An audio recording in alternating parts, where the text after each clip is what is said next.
నారా చంద్రబాబు నాయుడు అనే నేను శాసనం ద్వారా నిర్మితమైన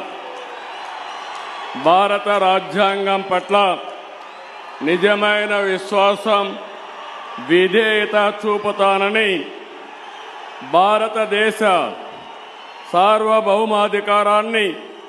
సమగ్రతను కాపాడుతానని ఆంధ్రప్రదేశ్ రాష్ట్ర ముఖ్యమంత్రిగా నా కర్తవ్యాలను శ్రద్ధతో,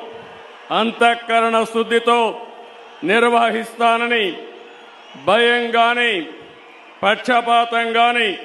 రాగద్వేషాలు గాని లేకుండా రాజ్యాంగాన్ని, శాసనాలను అనుసరించి ప్రజలందరికీ న్యాయం చేకూరుస్తానని